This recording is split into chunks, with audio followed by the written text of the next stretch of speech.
Hello. I hope everyone's good. As you can see, Greg's not here. He's dead. Oh, yeah, he's not dead. But he's late. He said he's going to tell us soon. I don't know. We will soon see. How is everybody? Everybody. I'm just going to kill time until Greg gets here. I mean, what else is new, right? Hey, everybody. Good to see you. I'm so hungry. I'm working on a new series, and I'm in the middle of editing the first episode of that series. It's actually on my iPad back there working on it. So after this live stream, I will be I'll be editing that. Thank you, Rebecca. Appreciate you. Thank you, Joe. Appreciate you. Garg has been canceled for sure. 100%. No more Garg. Good to see Raphael, Gwendolyn in the house, Andrew, Mia, Jasmine. Is it Jasmine or Jasmine? Is it with the E or the I? Tech for your needs. Pat. Good to see everybody. He said he'll be here about 5 minutes late. He said I'm going to kill him. And I don't know what that means. 504 in the house. I Cave Dave. Good to see you. Appreciate you, Pat. Thank you so much, Terry. I'm glad people liked it. I threw it together. Hey, Steve. I've been sitting on the footage for a couple of weeks because I was waiting for John to send me his part of the last part of the footage. I couldn't get a hold of him, so I figured, I'll just put it up the way it is. And people seem to like it. So there you go. Jonathan Anderson House, El Jefe Reviews. Good to see you, man. J Boogie, J to the Boogie. Appreciate that. Like I said, Greg said he'll be here in about 5 minutes and that he'll explain. I don't know. Greg died. He dead, but he's going to explain. So he's going to explain why he's dead. John ruined it, but it was still funny. Timothy Moore in the house. Video was John so funny. Thank you, Terry. Appreciate it. I'm glad everyone enjoyed it. Very funny stuff. I was crying. You didn't even see everything. You didn't even see like I said, that call was an hour, and there was lots of laughs that day. Technically T in the house. Tell us iPad Air 5 ES time to get over iPad 4. Estimated time to get over. Wait, what? What do you mean, Treyway Lifestyle? What do you mean by that? Was there an issue with my video? No. Not really. I don't know. I know John had some stuff going on, but I think everything's back to normal. I don't know. Who knows? All right. So now we have late Greg. I don't. Yes. Oh, no. All right. What's going on? Hey. Hey. Hey now. What happened? What happened, man? Oh, this is gonna be an awkward show. I can't even see you. Wait, what do you mean? What's going on? What do you mean you can't see me? What does that mean? I can't see you and maintain eye contact with the audience at the same time. I could kind of see chat. Look at this. Now I can see chat. This is gonna be fun. What is happening? I guess I'll explain on GadgetCast, or what do you think? All right. You want me to that's fine. Now? Jasmine says, you want me to explain now, or you want the GadgetCast? No, we'll do it on GadgetCast. Audience to know. Greg says, listen, Jasmine I'm says here. It's working, right? Everything's looking like it's working. So okay, we're gonna go right. through this. All right.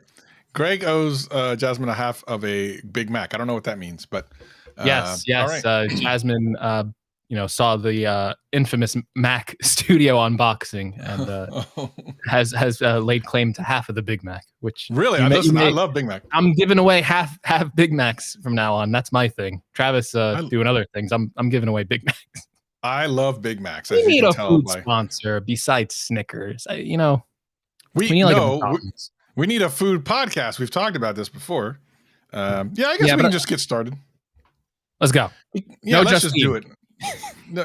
Okay. Oh, that must be part of it. Okay, here we go. Okay, ready? Cast in 3, 2, 1, record. Discovery's 4 computers now have primary control of critical vehicle functions. 3, 2, 1, 0, 0. Liftoff.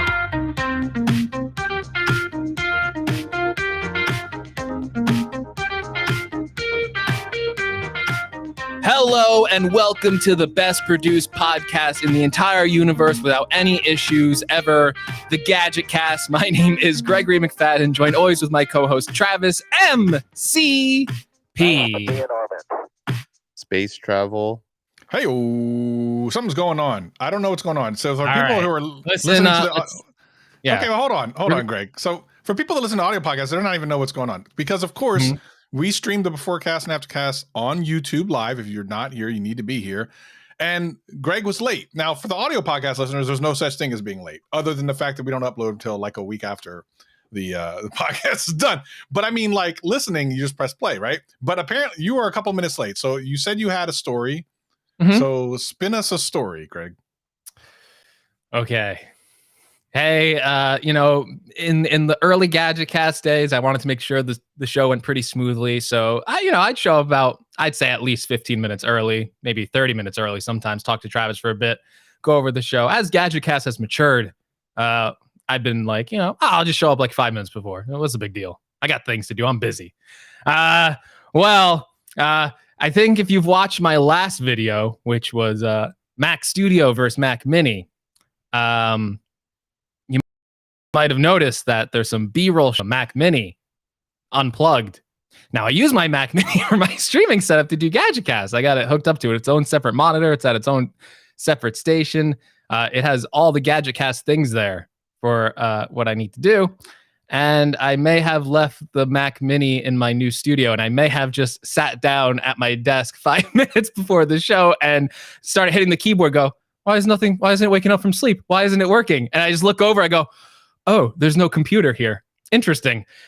So I am a man of many Macs at least. So I do have a MacBook Pro, which I am able to hook up to the same station pretty cleanly. I just need 5 minutes to do it. But the big problem with that is, I guess I could have hooked it up to HDMI for my monitor, but I didn't.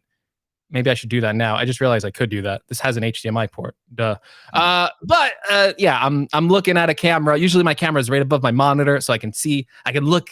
I can make eye contact with the audience and also look at Travis. But now I gotta look down. I gotta look down here to see Travis and the chat and all that. So it'll be an interesting show. Largely unaffects the audio listeners, but for the audio listeners, it doesn't matter. But if you're watching live, you're going to see a lot of this face, the look down face. Funny how it is. Hey. So that was my horror story. I sat down 5 minutes before a show. I was pressing my keyboard. It's funny how my brain didn't even make the connection of like, you disconnected this and took it to an entirely different location. And I was just sitting here just going, why isn't it working? This thing's, what's going on with this thing? And I just finally look where it's supposed to be. And I'm going, oh, it's not here. It's not there. Which is important because a lot of people don't know that you recently got like a studio that you're starting to move into, which is cool. That's a big thing. I haven't announced it on my channel yet. I kind of do I do something? Do I say something? People are like, oh, you got a new setup. I'm like, yeah, I do. It's a GadgetCast exclusive. I think I'll announce it one day, but I want my studio to look a little cleaner before I start saying like, hey, check this out. Yeah, well, okay. So I'm glad you're here. I'm yeah, I was watching a little bit of the I had you just loaded up while I was like scrambling to get things together, and I was like, he's saying some things. He looks like maybe I won't make it. Well, the nice thing is, we actually, for those of you who don't know, we did, or if you didn't listen to the last episode, we did actually get to hang out this past week in Los Angeles. We went back out to hang out with Jonathan Morrison for, barely 24 hours. It was a very quick in and out type of thing. We got to see his Dolby Atmos setup. We got to see some incredible music being made. As you know, Jonathan Morrison's really into that sort of thing now. And I got to say, I was kind of into it while I was there as well. What did you think about the experience? Again, it was a lot shorter this time. We did get to we very briefly got to say hi to Austin Evans. But we mostly hung out with Jonathan. What did you think? Yeah, it was very brief. It was very brief. That's so quick.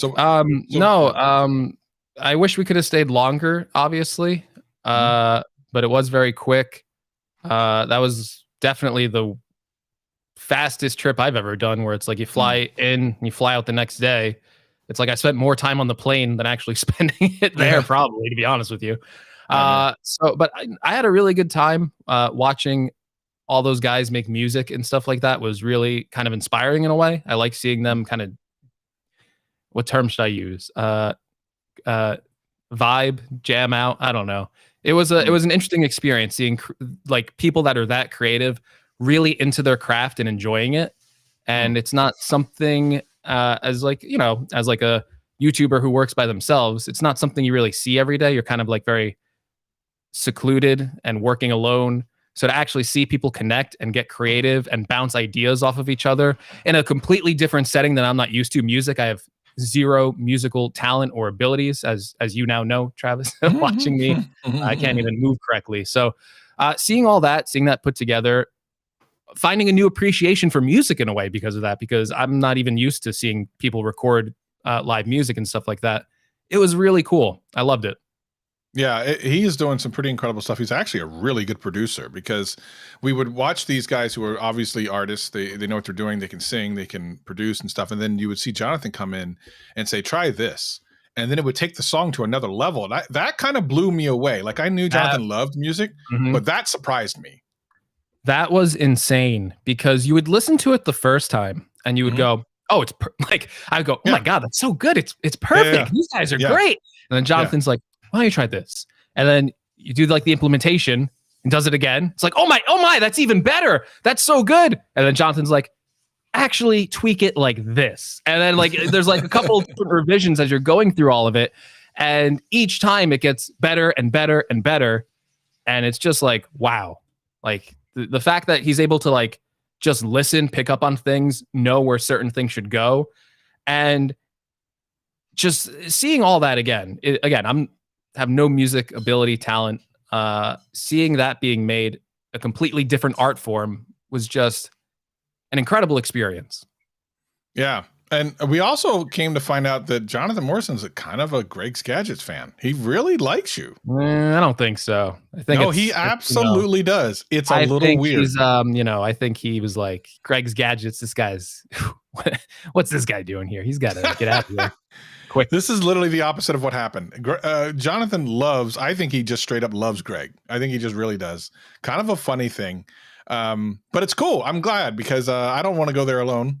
So I'm glad Greg can come along and be welcomed more so maybe even than me. So we had a good time. It was kind of weird though, because like I said, the tail part of the first day, if you follow me on Twitter, my little dog Nathan had a medical emergency and was in the emergency room for like 3 days. So the day I was there, and then of course that night I couldn't sleep. The next day I was highly distracted by it. I've had Nathan for like 16, 17 years, something like that. But then the day after I came home, I was able to take him from the pet hospital.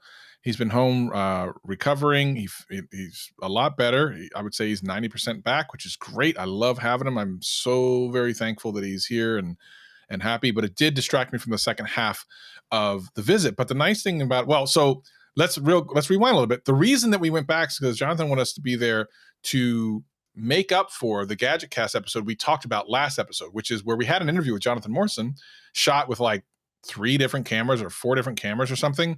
But the camera focused on Jonathan, of course, the most important person, was out of focus. So he obviously there's nothing he could do. So he said he wanted us to come back out so we could reshoot it. Irony, we did not shoot it. One of the main reasons we were there, one thing about Jonathan is this. He's not very rushed to do anything. He gets stuff done, but the startup seems to be the hardest thing. So we were on the second day supposed to start shooting at 9:30 so that I could shoot my new series, which I want to talk about. And then Gadget Cast, so that you could leave, I think at 1, right? You had to leave at 1 p.m. Pacific. Yes. Well, we didn't get started at all until like 11:30 a.m., almost noon. So we were a couple hours late on that. And that's just kind of the thing it is. Like with artists, I think you just kind of come to expect that. I really believe Jonathan is an artist. So time holds not the same meaning for him as it does for someone like me or you. So you had to leave almost right after my series. So my new series that we shot. I was able to hang out for a couple more hours, but then I almost missed my plane because I played too fast and loose with time, which I never do. Literally within 5 minutes of missing my plane. And for me, as someone who's never missed a plane and who doesn't like flying in the first place, that was pretty terrifying. And everything that could go wrong on my way to the airport went wrong. So the timing was like, it was going to be tight. I was going to be about 10 minutes. I think I would have been there maybe 10 minutes before boarding. What ended up happening is the Uber or the Lyft driver, it said originally it was going to be there in 7 minutes. It took him over 15 minutes to get there. I even got like a partial discount, which is kind of crazy. He picks me up. I tell him I'm kind of late for my flight because we're going to get there as fast as we can. Roll up the windows. I'm like, okay, cool. Well, everything that possibly could go wrong on the highway did. Traffic backed up. We get to the intersection where you can almost see the airport, Ontario Airport. And I kid you not, a police chase with 4 cars goes to the intersection of the stoplight we are at and holds us back. I'm like, you have got to be kidding me. So we're within, like, boarding had already started at that point. I'm like, I'm literally 3 minutes from the airport. Even with this backup, I'll be fine. I get into Ontario. One of the reasons I fly in Ontario is because the last time I went, you walk in, the security gate's right there. Like, it's a very small airport and you get right through. I literally got through security last time in about 1 minute from the door to the thing. I was like, oh, this is great. For whatever reason, everyone decided to go to that airport that day. The line was as long as any other line at any other airport I've ever been to, which was scary. And no lie, within 3 minutes of me getting there, knowing that my plane was already boarding, one of the only 2 checkers that was helping people through the thing went away. Literally walked away and never was to come back again. So I was positive I was going to miss my plane. I made it with less than 5 minutes to go, and I'm back home. Happy about that, Greg. Well, you made it fine. You look like you were way early. Yeah, no. Like every time I go to California, I'm always told like, oh, LAX, that place. Awful. Don't want to be at LAX. And I get it. I usually take Newark Airport out. And like if you're leaving during like a rush in the morning, it's like a madhouse in there and you're waiting online for like ever. And like the whole thing's just like an awful process. But I gotta say, I think almost every time I've gone to LAX, it's been pretty okay. Like landing, I'm usually out pretty quickly. And then on the way back, honestly, I usually haven't had to wait too long. It's probably because I've left at like odd hours where most people aren't, leaving for flights at like, 2:00 in the afternoon, maybe. But I gotta say, even I was shocked at how smooth my experience was because, LAX, that's like a super international airport, busy. Tons of people must be going in and out of that location all the time. Yeah. I kid you not. I walked in there. I looked, I'm like, where do I gotta go? Here. I looked at this guy just in a booth sitting there, no line. And I'm like, what? Is this where I go? Is this where I go? Yeah, show me your ID. Okay. Walk over to the bins. There's just a free spot there. Put all my electronics and all my shoes, my belt and everything into the bin. Just goes through, walk through security, done. 3 minutes. Was on a Friday. This was on a Friday. That makes no sense. No sense. That makes no sense. No line. No line. Just in and out on my flight. I told Travis, I'm like, I could have hung out easily for an extra 30 minutes if that's how smooth my experience was. Easily. Yeah. I hate flying. I hate the whole process. But one thing that was kind of cool while we were there, I got to see the Mac Studio in person for the first time, as well as the studio display. And we got to see it kind of compete with some of the other 4K HDR displays and stuff like that people are talking about when they're comparing those two. So we now have hands-on. Do you have yours, Greg? I can't remember. Studio display? Yeah. Yes, I do. Okay. So, I mean, you've seen it in person, and I got to see it in person now, finally. I am so far, the thing that shocks me the most about the studio display are the microphones. Now, without giving away anything that Jonathan specifically is doing, we shot a video that I'm, working on, and the quality of the microphones on the display was weirdly good. Like, weirdly good. And I was shocked because you don't think that, first of all, how many monitors have microphones on them? I mean, very few, right? Yeah. I mean, never. I have like 4 or 5 monitors here. None of them have microphones. I mean, Macs do. but it's a weird thing that not only, but it always sounds tinny or messed up or something. This thing sounded legit because after I was done shooting, I went back and listened to it. I'm like, what? Where is that the mic that we use? We also use a shotgun mic or whatever. And no, it was the actual mic. That thing's mic is really, really good. The speakers are actually pretty decent too. The picture quality, which I think is what most people are trying to ding it on, it's great. It's really damn good. And it's not to say, because I'm not going to buy one or anything, but if I was looking for a monitor, I would at least consider it. I think for that price point, though, I would wait until Apple comes out with something a little better. But it's damn good for what I saw was damn good. What's your experience been like? Yeah, it's funny that you mentioned the microphones. I kind of came away a little mixed on the microphones, but I guess my opinions maybe come around to that they are good.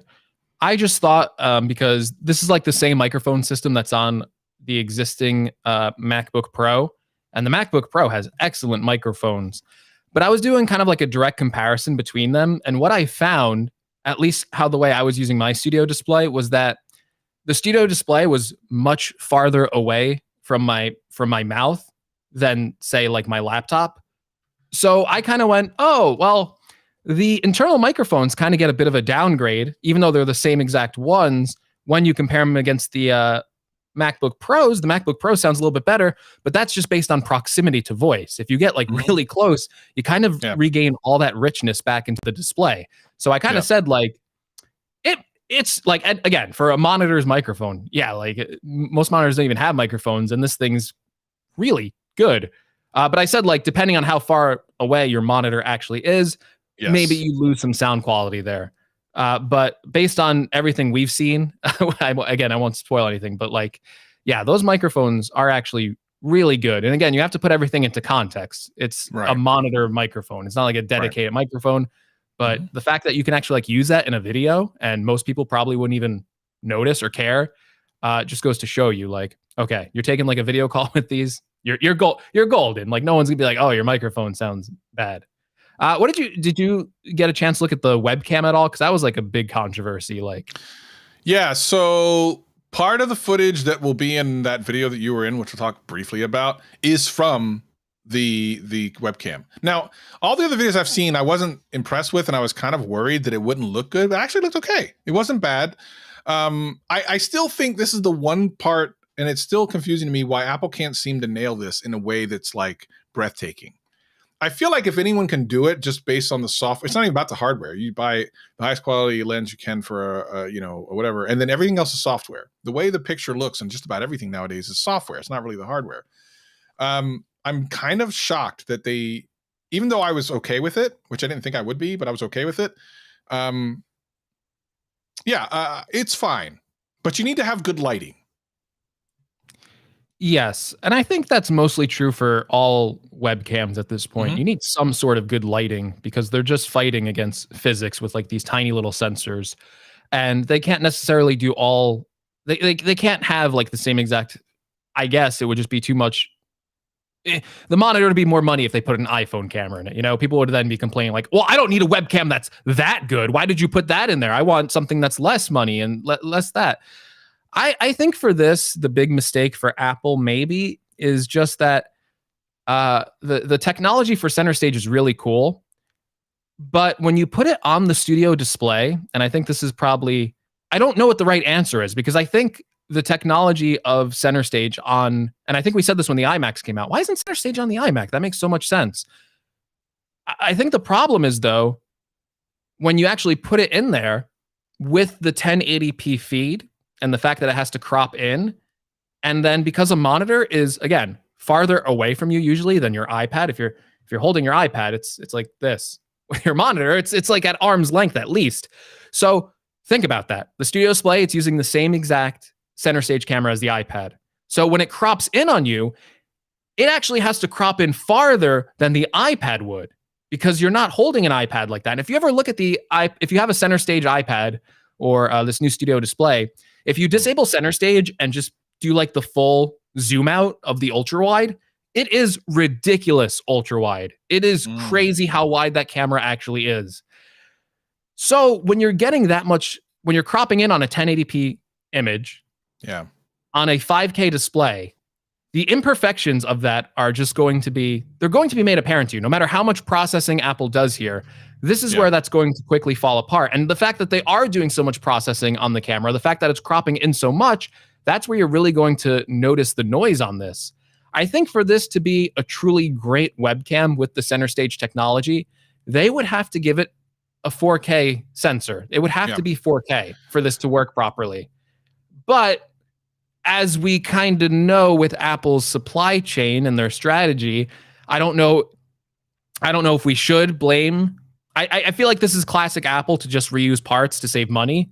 But I also don't know if there's so many supply chain issues without being able to get proper parts to the components they need. Mm-hmm. So basically, the camera system that they're using is exactly the same as what you would get on that 329 iPad, because it has the A13 chip. It has 64 gigabytes of storage. They basically just took whatever that was in that base model iPad and just plopped it into the studio display. So there's no customization there. You know what I mean? If they were to make this truly from the ground up to make it perfect, I feel like you would make it a 4K webcam, and I think a lot of those complaints go away. Yeah. Okay. So for people who don't know, the camera, in order for center stage to work, has to be wide angle. Now, the problem with wide angle is it's the way it's designed isn't so much for the detail in the macro, or the micro. It's more the macro. So in other words, you're trying to get more image in rather than sharp image all around, zooming in, because it takes that image and crops it and moves it around so that it imitates it moving and following you as you move. So it doesn't look like a widescreen shot normally, but when you move, it's literally just moving the pixels around to show where you are. Now, because of that, because it's zooming in, what Greg is basically saying is true, is the quality that's left isn't as great. And the problem is widescreen lenses are not generally looking for sharpness or looking for, how much you can fit in. So this may be a problem that lasts for a while, unless, of course, they're just using one that's just way too wide. Maybe you come down a little bit from the wide angle based on what you were saying. But it is. Apple said they're going to fix this through software. That may be true. But I just look at the image and that's exactly what it looks like to me. It's okay, you're taking a 1080p feed, you're cropping in probably to maybe even below a 720p image. And then if you're looking at this, you're obviously using this on a studio display. That's 27 inches at 5K. Every instinct that I have about this technology would tell me, no matter what kind of thing they fix, maybe that is what you're saying.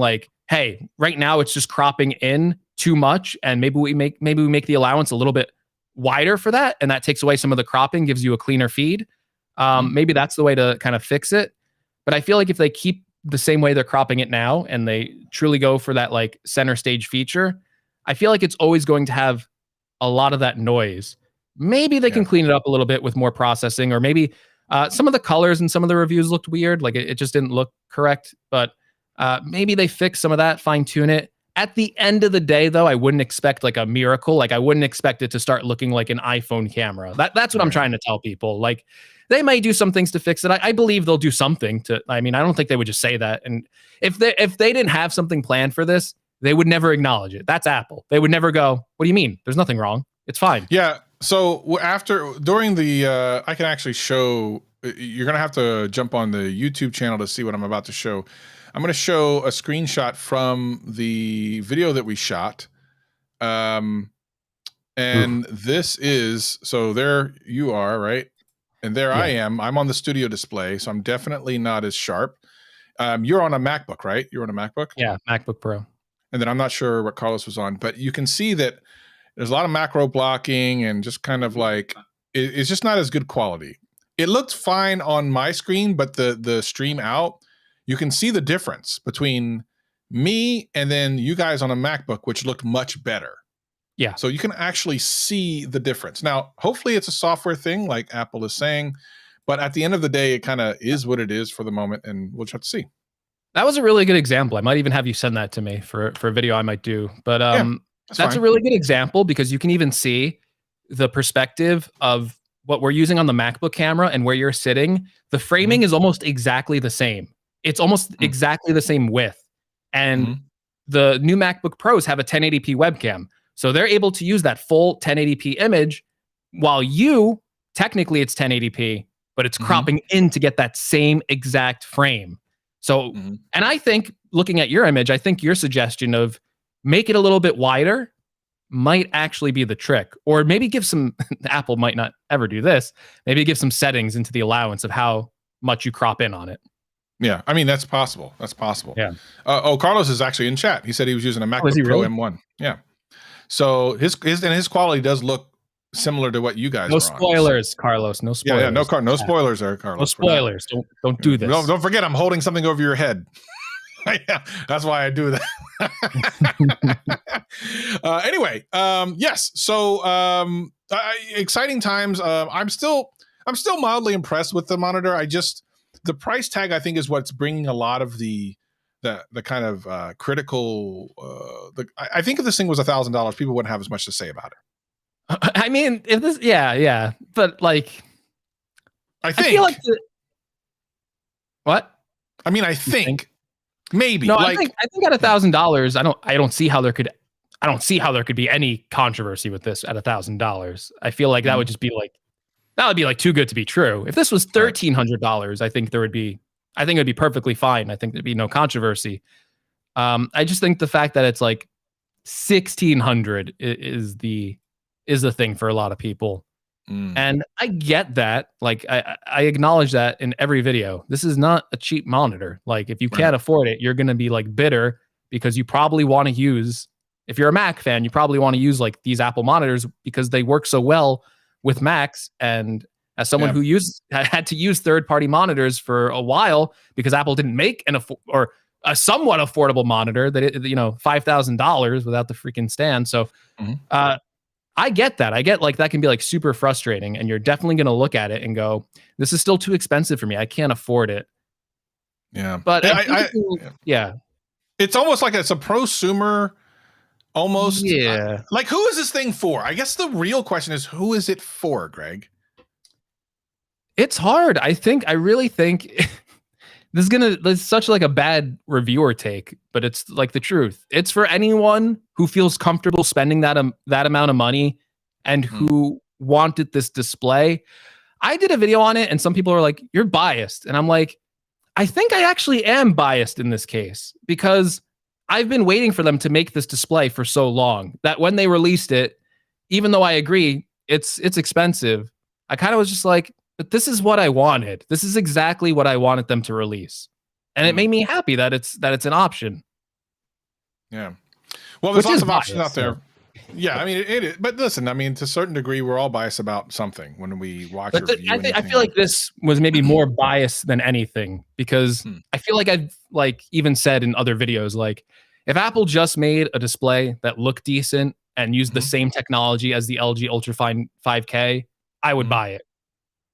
That's basically what they did with some improvements in the speaker department, the microphones, and the camera, and it looks better. But and the screen's brighter too. I guess we can't like knock that. Like it's 600 nits. And again, talking about Jonathan, he's been putting out a lot of tweets going like, can you show me like spec for spec these PC monitors that exist out there that I know like we saw, again, we spent some time looking at some pretty expensive displays at his studio. We saw the Pro Display XDR. We saw another PC monitor and we saw the studio display. And when you looked at all of them side by side, did you walk away thinking the studio display doesn't look good? I kind of came away going, wow, this holds up extremely well. In one instance, I thought it beat one of the other ones. Yes. Oh, yeah, definitely. I know exactly what you're talking about. And to be honest, like it's obviously a subjective thing because you might go, oh, I like this image because it's more contrast, or I like this image because it looks more like this.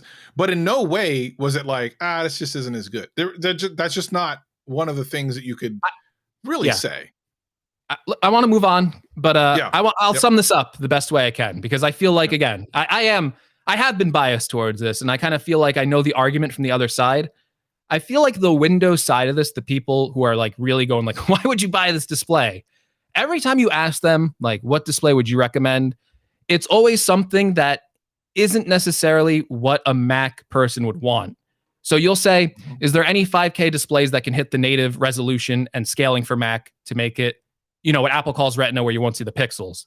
And they will always link you like a 38-inch 4K ultra wide display. And you're like, that's not exactly what I wanted. And then they'll go to the next talking point and go, well, this display has 144 hertz.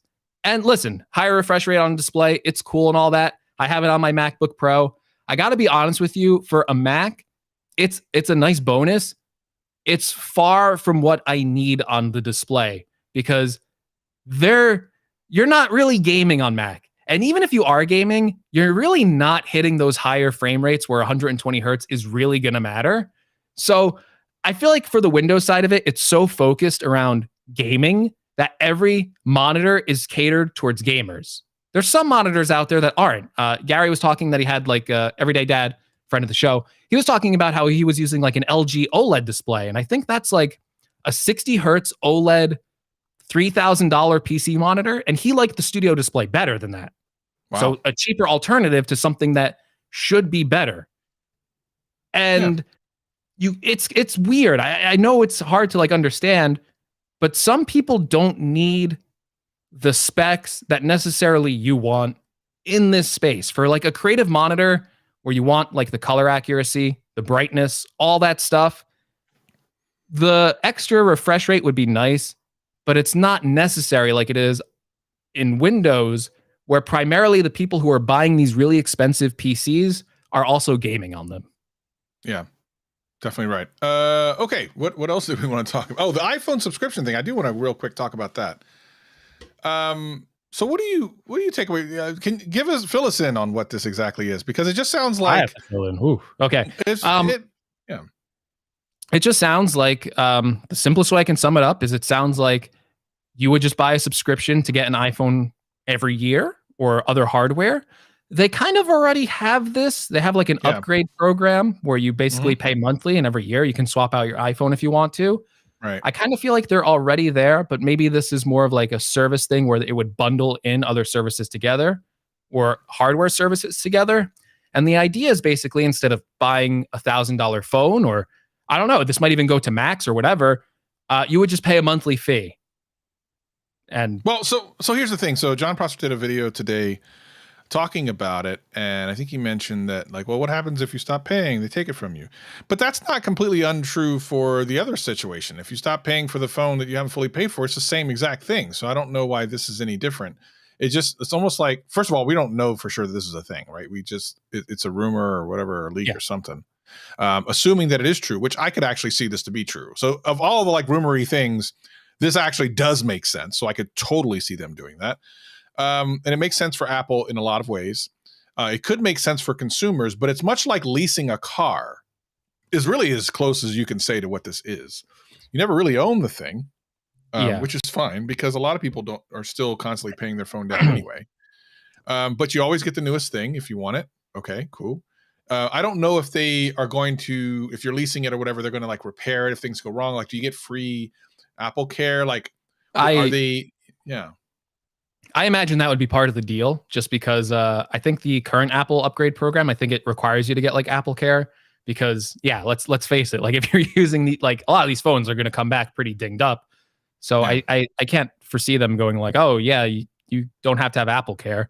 And if any little thing goes wrong with it, you're out of luck or you have to pay for it. I don't feel like that would be the right move anyway. I feel like that would just be really controversial.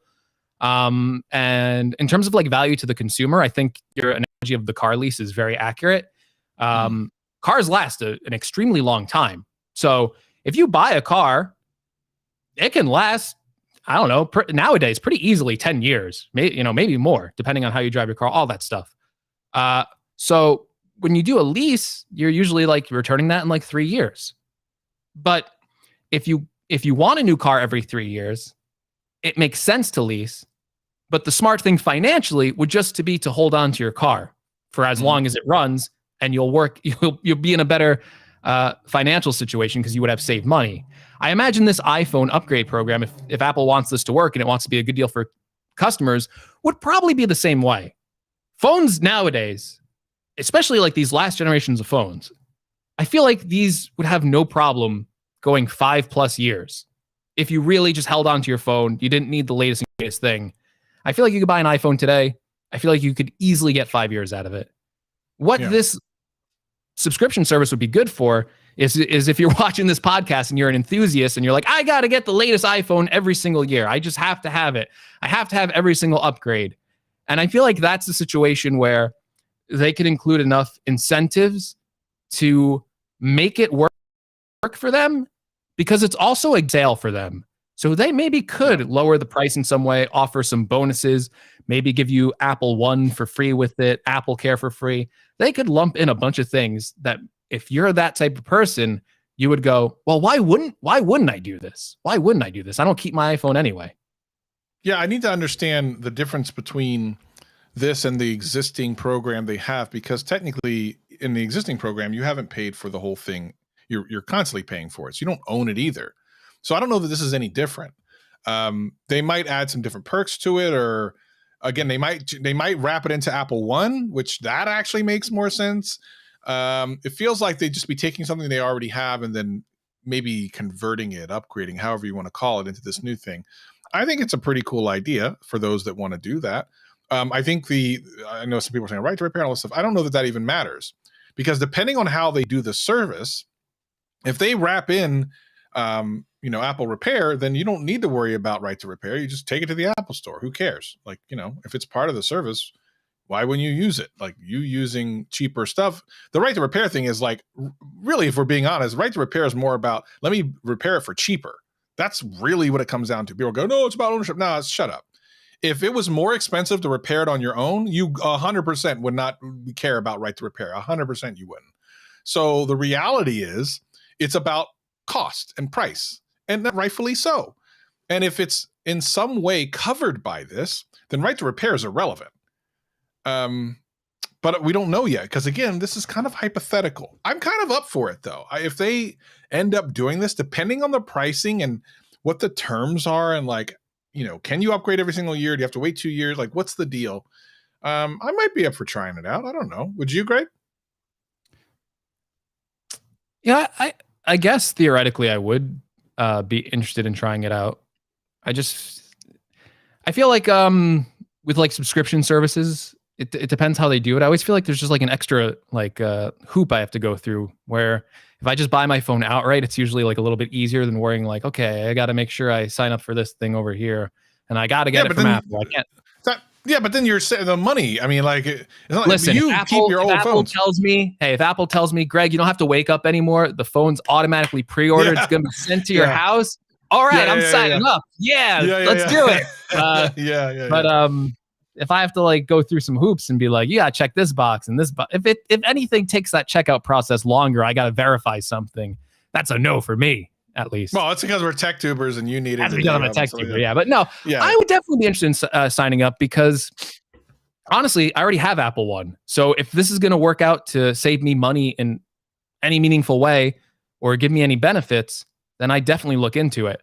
I feel like a lot of people were very happy when Microsoft did this with like their Xbox. They had like a subscription thing where you can get like a Series S or a Series X. It came with a Game Pass, and by the time you paid for it, you basically paid off your console and you got to keep it. So I wonder if that maybe might be like a similar approach, where if you pay it off, you can just keep it. But again, I feel like Apple One's already like that. Maybe this is just expanding this type of program to more products. Like maybe you can do this with an iPad now or a Mac. Mm-hmm. And then I just feel like that's really weird though. I'm like, are people going to be renting out Macs or iPads? That's the one that's a little strange to me. Like, how far does this go? How far does this go? Yeah, I don't know. Is this a test bed for when they do make an Apple car and they got their leasing program all worked out already? I think here's the thing. There's something called monthly recurring revenue, MRR. Yeah. Very important to a lot of companies. And to have something coming in monthly all the time is a good thing. So if they can get people to be on another subscription and shore that up in some way, it's another way to bring in money. And the thing is, if more people can sign up for it because it's more affordable than just buying something outright or going through the carrier. And by the way, Apple would be better off selling it directly than going through the carrier. And they've actually done with the software thing recently, where through, I think, T-Mobile and Verizon, you no longer have to do some type of check, I think credit check or something. So they're already trying to separate themselves from this kind of carrier part where you have to validate things with the carrier. They want you to be able to just go to the Apple Store, buy the thing, and they want to meet you at whatever financial way that they can. Do you need to do it on monthly payments? Can you do it all at once? Like, do you want some bundle stuff? They want to meet you there, and they have the ability to do it. So if this is one of their tenets to try to get, you know, into other people's pockets, it's probably going to work. Yeah, and I think I just had like an epiphany where with the upgrade program, you can hold on to the phone and pay it off. You don't have to trade it in. Yeah. With this subscription service, maybe that's it. You can't keep the phone. It's a monthly payment. If you cancel it, they take the phone back. Well, yeah, And but that's then- the same thing. But that's the same thing otherwise. If you pay for But it $200 really on an isn't, iPhone, because with the other one, it's almost like you're, how do you put it? It's almost like you're signing up for like a credit for the phone through a bank. It's like taking out like a loan in a way for a phone with kind of like no interest. So if you don't make the payments, I believe it's like getting like a late fee on your credit card. I don't think they come in and take your phone away or anything like that. well, they're going to get their money back. They're going to get their Both money ways. back. But I'm saying with this subscription service, what it really sounds like is if I'm just trying to think how the subscription service would work in a I way wanna that's know, different actually, from the upgrade program. It's like I'm going to go to Apple. I'm going to look it up maybe because maybe it's like a monthly thing where it's like you cancel the phone. Maybe you only need a Mac for a month or an iPhone for a month. well, that's different. That's a you can different send it back. situation. Yeah. Where you can rent it for a month or two. That's a different situation, in which case I think it makes really more sense. But yeah, okay, yeah. So Kayu's like, you can't even keep the phone if you have it enough to pay it off. That's possible. Again, it depends on how they work this out. Which means no more financing your iPhone through your carrier. I'm looking at the current program that Apple has. We connect your new phone to your carrier for you, so you don't have to make any changes. Blah blah blah. Low monthly payments. You don't have to pay for your iPhone all at once. You can simply pay over time. The full cost of your iPhone and selected Apple Care coverage is spread out over 24 months with zero interest. You can upgrade once you've made 12 payments. The question is, Yes. I'm going to look in the facts. What happens if you don't pay? Let me see. You go ahead and talk. Let me see if I can figure it out. Well, I think as you're reading through this, I think it's just becoming clear to me. I just don't know the logistics of how hard it would be for Apple to, let's just say it's like a Netflix service where it's like 1 month you want Netflix and you want to watch all the shows. And then the next month you go, I don't want Netflix anymore. There's nothing else to watch. And you can just cancel it. No problem. With the iPhone upgrade program, you can't just cancel the program after 2 months and go, I don't want this anymore. You're kind of stuck to paying that off. Whether that's like returning your phone within the next 12 months and making payments, or if you, I don't know, like I don't know logistically how this would work. Like, would you have to like canceling like a Netflix subscription is so easy. If you have to cancel your phone subscription, you have to send the phone back. None of this makes sense to me, but I feel like that's the way it would have to be, is where you aren't tied to the contract of this 24-month period. You are just paying monthly.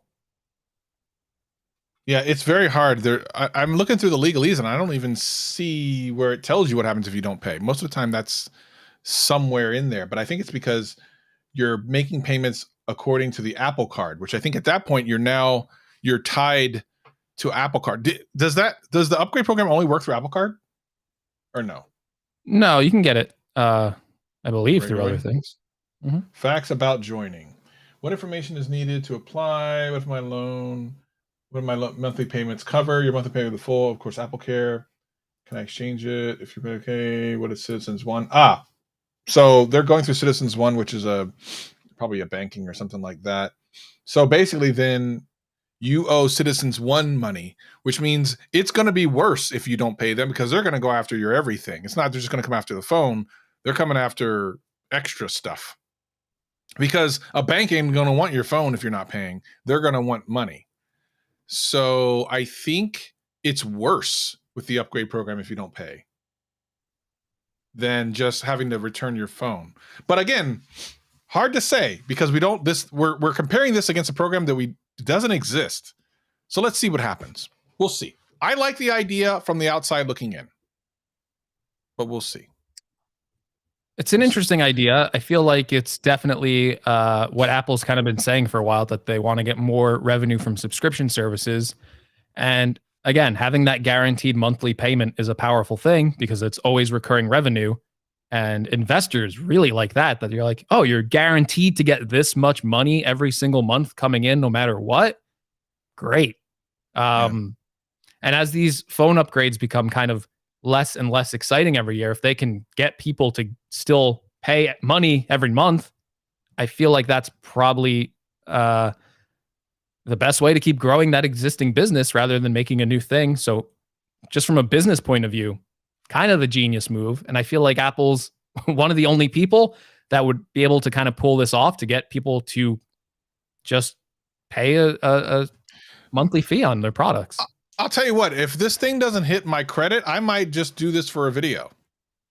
Buy it and then not pay the second month. So this is like the YouTuber's subscription service. Like, oh, I got to review the new Mac. Well, I'll just pay $50 and have it for a month and do all my tests, and that's it. I'll send it right back. Hey, you might be right.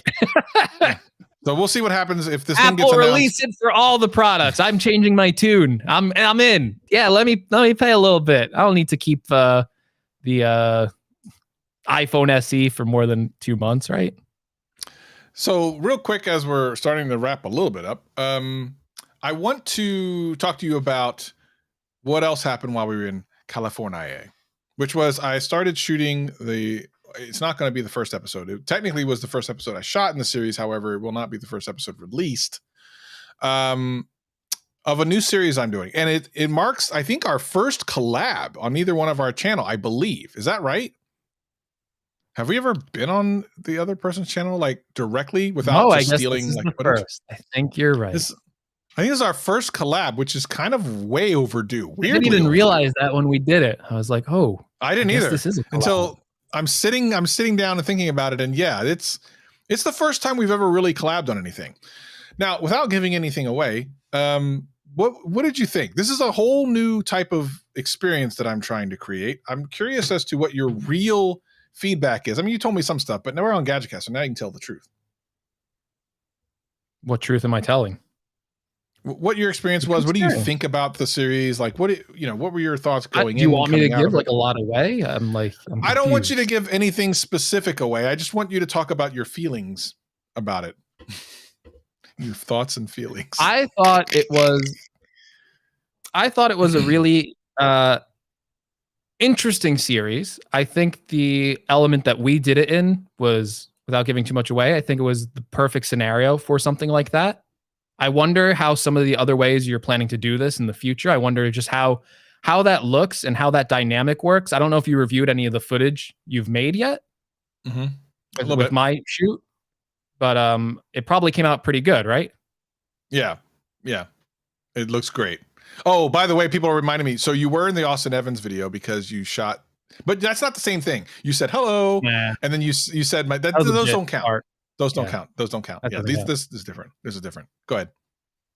No, I think it was a good series. I liked being a part of it. The shoot we did flew by for me, so that's a sign that it was actually fun. So good. I think it's a good idea. I would definitely keep going with it and see what happens. Yeah.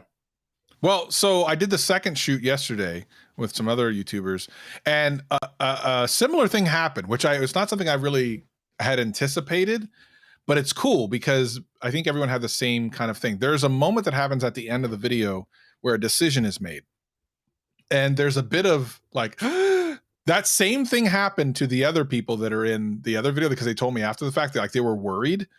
Can you, without, again, giving too much away, did you have a moment of like, I hope this doesn't go wrong? Like, do you know what I'm saying? 100%. Yes. I was very scared and I was like, ooh, oh no, I don't want this to happen to this person. I don't know about this. I hope they make the right choice. I don't know. Right. Yeah, definitely. I felt, I was like nervous. I didn't want to see, I don't want to give anything away, but I didn't want to see someone disappointed. And I won't say if they were disappointed, but I didn't want to see that. See it, right? I'll be honest. Now that this has happened twice, and I'm shooting the third in the series on Tuesday. The first video will be released this coming up week. So if you're listening to the podcast and it's been released in a timely manner, you will get a chance to see it hopefully this week. I actually know you guys got me scared now because of these first two times. It never really crossed my mind. I didn't even think anything about it. But now this third one coming up on Tuesday, I'm actually nervous because I don't want to let anyone down, but that's actually part of the reason the series is so interesting. It's a risk. It's something a game show. You don't always win the game show. I don't want to, right. When you watch a game show, you don't want to see the person go up and they're about to win the $1 million and then they lose. That's not fun. Right. You don't want that. But that's how you watch. You need to see. Might happen. Excited to share it with you guys this week. All right. Anything else, Greg, before we head out? I think the show's got on long enough. We can save some other topics for the next show. Yeah. Otherwise, we won't have anything to say. Very true. Very true. Anyway, if the subscription service comes out, I'll probably get it just because I'm curious. Greg, I guess I should mention science. You will. We might get to talk about Apple's next event next show because invites might go out for WWDC, which Travis, there's rumors that it's going to be Apple's first in-person event since the start of the pandemic. Quickly, do you think that's number one, do you think they will do that? And do you think it's smart to do that? I feel it's unnecessary. So are they right now? So here's the thing. I think Apple stores now have released this mask mandate. I think even in stores you don't have to, right? Is that right? Right. Now I will say real quick, just to refresh your brain, WWDC is an event for developers to kind of network and learn new things with the new operating system. So it's not just a vanity event like a lot of other Apple events where it's like, we want to show you the new products. This does have impacts on people's careers. And you'll see like iOS and like that stuff. Like you'll see the new operating systems. But I think over the last 2 years, Apple has shown that those in-person events are unnecessary. It doesn't mean that they won't do them, but they're so good produced that you eliminate a lot of risks on stage. You eliminate messing things up. You eliminate a lot of things that are unnecessary risks. And if I was Apple, that's what I would lean into. But, there's also a bit of buzz when creators and reporters are at one place talking about the thing and they're there and you're getting more footage and more, publicity. I don't know. If I was running Apple, I'd be like, we don't need to do that anymore. Save money. Like I said, I feel like WWDC, it's different because if you're a developer there and you're just starting out, this doesn't have anything to do with even like a YouTuber press. If it's for your career and it's like, I want to learn some new techniques for iOS 16, learn some new APIs or how to develop my app better. And look, I can actually talk in person to this Apple engineer or to this other person. Very much like creators going to like Vid Summit. There's something different about an in-person event. I've never been, but Travis tells me there's something different about going to an in-person event and networking with all these people. For creators, we do that with collaborations, stuff like that. A lot of these developers, in a way, are kind of like creators, these app store developers. A lot of them are working on small teams, or maybe they're solo working on an app for fun, or maybe it's like a side business that pulls in some money that they can live on, not necessarily being like a huge business. But there are people like that in the development community.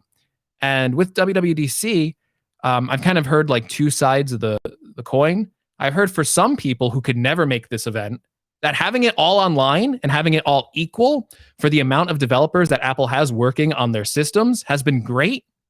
And I've also heard other people say who do go to these events that they miss the in-person networking for their careers. And for people that have already kind of established their career, they feel like younger developers might miss out on opportunities because they can't make those face-to-face connections.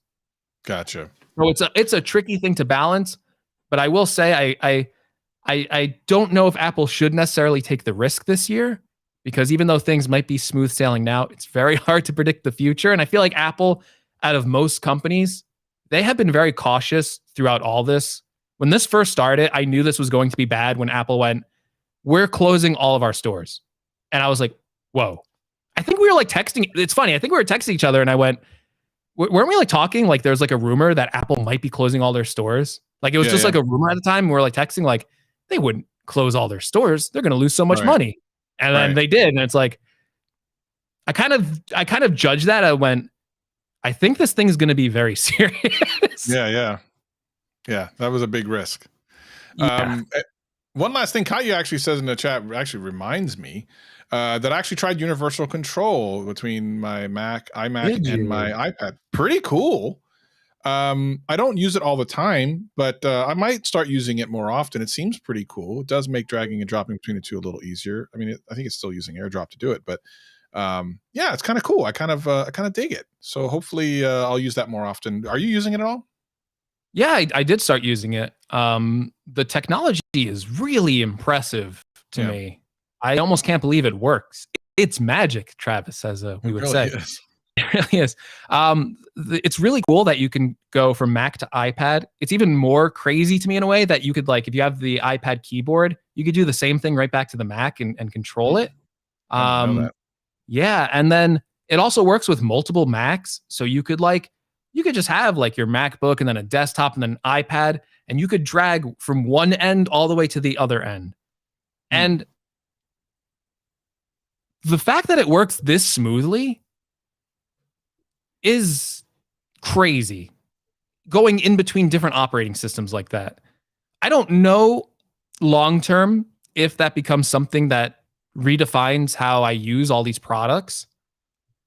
But I will say that I'm happy this is there, because I do feel like this allows these products to actually work together, where before it was always like, well, I got to go get a separate thing for my iPad.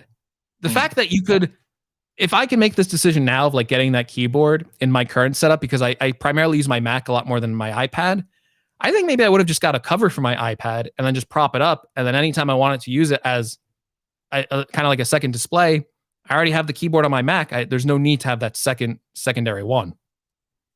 Yeah. Well, I'm going to play around more with it. Maybe I'll have a little mini review here on GadgetCast next week. We'll see. Whoa. I know, Exclusive. right? Exclusive. All right, look, let's get out of here. People in the live stream will stay on for another 2 minutes or so. But everyone else in audio land, we appreciate you, love you, and we hope to see you again next time. He's Greg. I'm Travis. This is GadgetCast.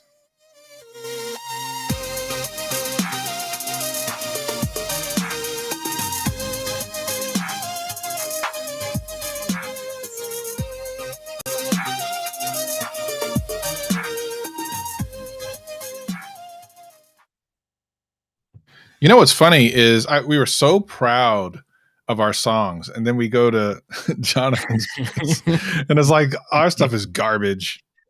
Yeah, like, you're showing him like the show we did for our live show, and I was kind of like dying on the inside. I'm like, don't show it. He liked it though. He thought it was cool. Thank you, Nikias. Appreciate you, buddy.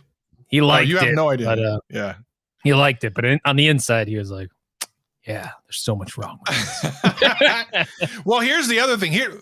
So the video that we shot at Jonathan's place, there's two reasons why it's not first. Number one, because I'm actually going to use it to shop to sponsors, because I can't keep doing this thing myself. I'm gonna make myself broke. But number two, because it looks so good that if that's the first episode and everyone expects that quality. I mean, first of all, Jonathan Morrison edited part of it. That's scary enough. Like, it already looks really good and sounds good and has cameras that I don't own, and it just looks crazy, right?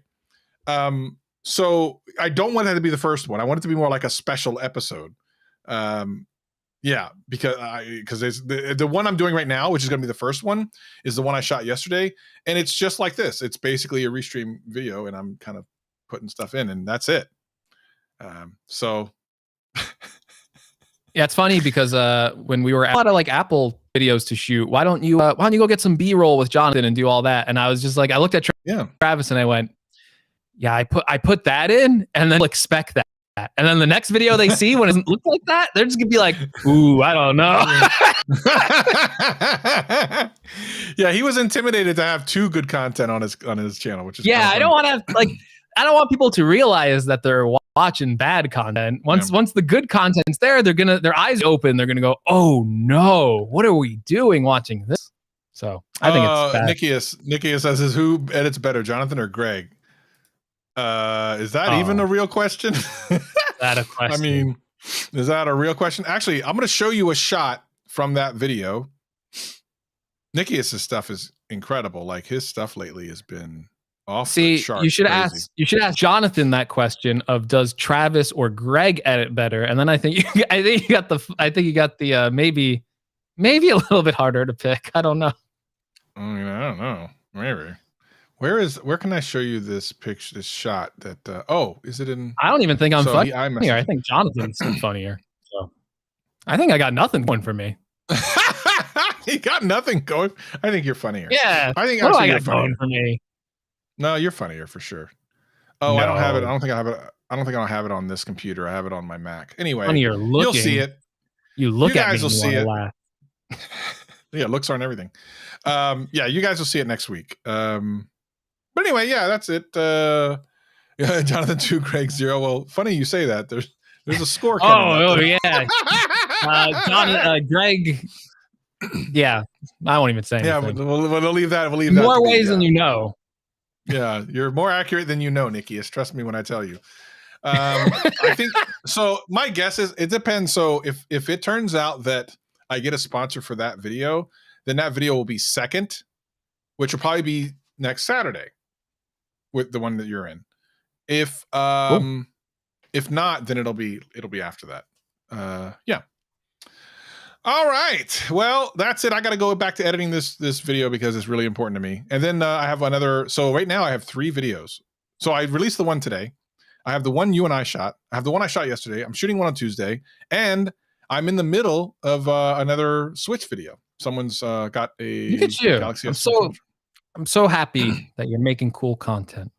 I'm actually happy making this content too. It's a lot more work, but I actually am proud of the content afterwards. Even today's, which was silly, I'm kind of proud of it. It's not performing awesome, but it's like people love it. In the comments, they're like, I was crying laughing, and like that stuff makes me happy, man. I think that's the root of that balancing act. Is very hard to do as you grow on YouTube, because I feel like most of us start out, I just want to make the video, and then people, if they like it, I'm like fulfilled. And then when it becomes routine and you're kind of doing like the same thing, it's harder to feel that, even if people are kind of reacting the same way. The personal creative fulfillment that you get out of it. So I'm glad that even though certain videos might not do as well just because it's a new format, and I don't even think people know what they want at this point, what they're looking for. I'm glad you're having fun with it, because that's cool to see. And that was one of the eye-opening things for me at this last trip. I always learned something new. Seeing people work and enjoy it that much to the point where hours fly by, and it's like, was that even work for them? Because I'm looking at it and I'm going, that wasn't work for them. They just enjoyed what they were doing for 4 hours, and they walked out of it like super happy. I feel like sometimes I don't always have that feeling. I do sometimes, but like sometimes it feels more of like a grind. I kind of want to get back to it and go, hey, that was a fun 5 hours. I don't care. Yeah, it went fast. Yeah, because it was weird. So when Greg and I were at a moment where we were in Jonathan's studio, I think this was Thursday, and they were making music, and the guys there are super talented. They're making music. They're literally making a song in front of us from like zero to amazing. And I remember looking over at Greg, and I'm like, this is it. This is like the vibe. This is the energy was in the air. You could feel it. And they were hyped about everything they were doing, and everything was cool. And they even went back to the hotel and worked on more stuff. That tells you that you're doing something you love. And there's really nothing there's no money that replaces that, you know? Trying to make YouTube kind of where I'm starting to get. Relying on YouTube as your career is both incredibly amazing, and like you can never like discount it. Like on my worst day, I'd still rather be doing this than anything else. Yeah. But sometimes you kind of have to like reflect and go, you can do this probably and keep growing and keep doing it the same way, and the viewers like it. But like personally, like what are you trying to get out of it at this point? What do you want to do different? That's kind of, and it's kind of a little bit harder, I feel like, with tech videos. There's definitely a certain what you're doing though is something so new that I feel like it's not even really a tech video, you know? Yeah. It's not the traditional, I got a new phone and here's what I like about it, here's what I don't like about it. Right. I definitely want to explore more of that type of content, something that you're doing. So I think your personality based stuff is the stuff that I enjoy the most. There's been a couple times when you've done like really cool the essay stuff, which I think you're also really good at. I think that stuff you're really good at. But I also really enjoy when you show your personality. It's a tight rope that I never have these conversations with other people. I feel like there's like a rope I'm on right now. There's like this serious side of it and there's this fun side of it. I kind of don't know what the direction to go sometimes. Because there's content that I work on.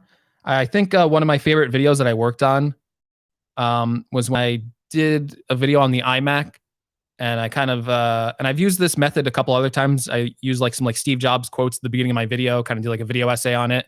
Yeah, and I think those like really well, almost like a little mini documentary, kind of talking about these new products and how they fit in with older products and kind of like the general direction of Apple stuff. And I really like that. I feel very creatively fulfilled whenever I do that.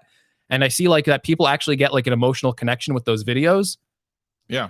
But at the same time, I kind of like some of the goofy stuff I've done on my channel. And it's very hard creatively to go, I'm gonna make a serious video that make people emotional. And they're like, oh, I kind of like choked up when I heard Steve Jobs talking about this when you're like overlaying this new footage. And then it's like, oh, here's Greg as like the Terminator. Like, I don't know what the right thing to do. Yeah.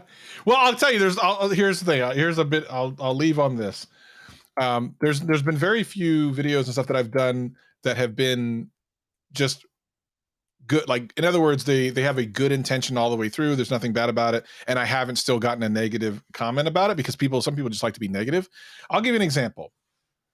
Look at this. Comments are coming in as we're talking. There's this guy here 1 minute ago said, instant subscription. I laughed so hard. That was awesome. I have multiple people today in the comments of this video saying that they laughed. They loved it. It was hilarious. They actually literally were laughing. And then there's this one guy 1 hour ago. He goes, and when he says Travis, he's saying like, I'm saying this, Travis, I sort of have this series where people try mobile operating systems they don't use now. Seems I have more viewers on these vids. So let's produce some real garbage where John Prosser gets a device he laughs at about, like me working at Google and getting a company device with an X486 with 2 gigs RAM. I suppose that's a social experiment. How many viewers watch this garbage vid? And it's like, what? Like, huh? Why? It's either funny or it's not. And then I had another guy say something really weird. He was like, I assume the people who are enjoying this must not like John Prosser. I'm like, no, literally the opposite. Like, if you like John Prosser, you're going to laugh at this. If you don't like it, you're not going to care. So people are weird, man. People are really strange. But whatever. If John Morrison has haters, then you know the world's trash. Yeah, right, anyway, I don't really pay attention to the. I can release anything, and someone's going to go, I hate this. I know. Doesn't matter. Sometimes that's you. I'm my biggest critic. Yeah, you are for sure. I don't know why anyone watches what I do. I love Travis because I feel like in a lot of ways we're alike, but we're also like very opposite of each other. Travis will always show up with like his own merch out of these things. Yeah. And then in my head, I'm just like, I don't want people to know I exist.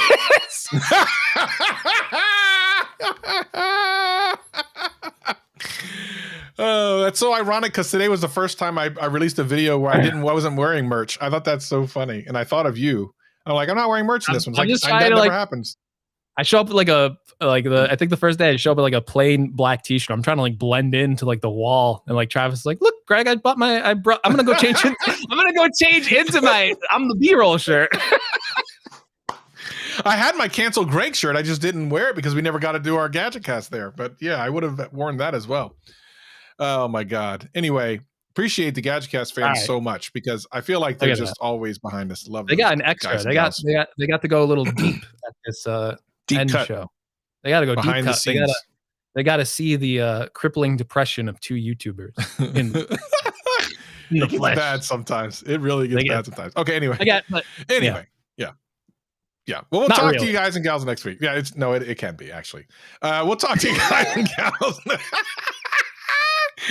All right, we'll talk to you guys and gals next week. Thank you so much for joining us. Really, it means a lot to me, and I know it does to Greg too. Thank Yeah. you. Thank you. Oh.